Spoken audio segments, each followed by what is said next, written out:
I had a question about how I would set up a project with a row to quilt left to right, then right back to left continuously. I have this geometric square. I have it set to 60 by 60, and then I have this pattern set at 7 inches. So I'm going to set this up. I'm going to use this, and I will place this on the screen. It's a pattern, but I'm going to convert it to a boundary just for this demo. So I go here, and it says click a point. I'll just click this OK because I have it setting in the upper left corner where I want it. There the pattern is in. I'm going to select it. I'm going to convert it to a boundary. Okay, I got to tell this OK over here before it'll let me do anything else. Convert pattern to a boundary. Now I have a boundary. Select this pattern. Go to repeat patterns. Click OK there. Put in 60. And put in 60 there. Now this time pay attention, Cook, to the spacing. I'm going to put in some negative vertical spacing. Probably, I don't know, negative 0.5 or so till it, well, that looks good right there. All right, I believe that'll work.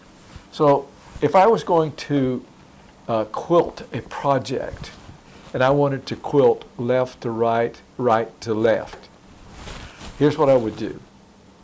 Combine patterns.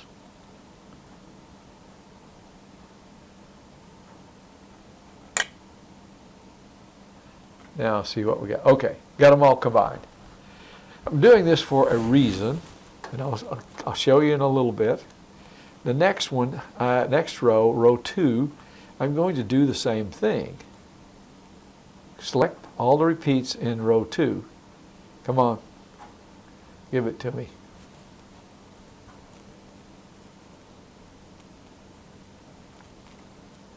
Okay, there's all the repeats in row 2. Right click, combine the patterns. Now I have row 1 combined. I have row 2 combined. Now I don't want to combine row 1 and 2 together. So here's what I would do in this case. I could do two things. I could either quilt this row, let it tie off, and then hit OK, let it go down and tie off and quilt back. Since I want this to quilt continuous, what I'll do is go over to this side.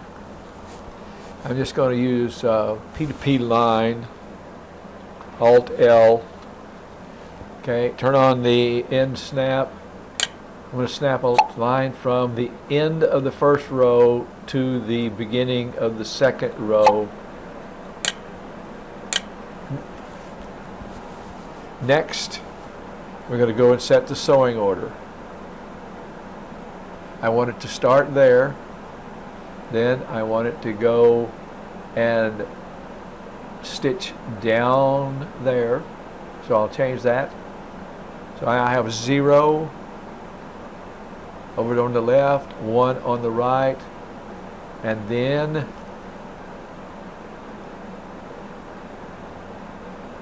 oh, I know what I forgot to do. Okay, let's back up. This one, I have to select it, and I have to reverse the start and end. Now, I'm going to set the sewing order. Start over here. 0, 1, 2. Set so order.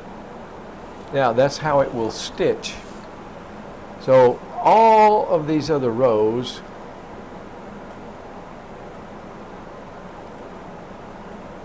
I'm just going to simply select them and delete them. I'll show you why I'm doing this. Okay, you see, start, next, end. I'm going to select both of these rows and right click, save pattern, and up here I'm just going to say I don't want that in the database, I just want it in the project, and I'm going to undo all of that. Then I will name it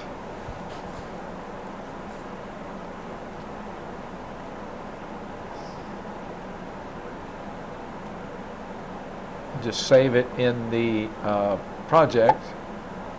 So now I have it up here in my project. So I'll go over to, I'm going to start another quilt group. Select this pattern, repeat patterns.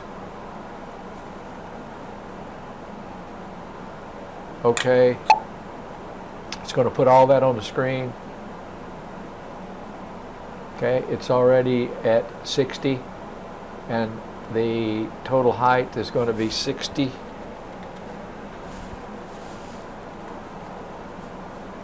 I'll do some vertical spacing, negative, probably 0.3 or 4.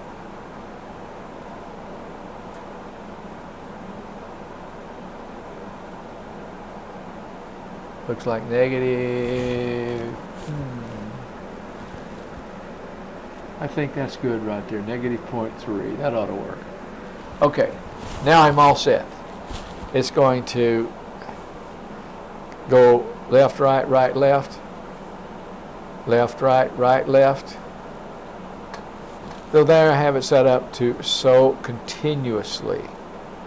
I'll click OK.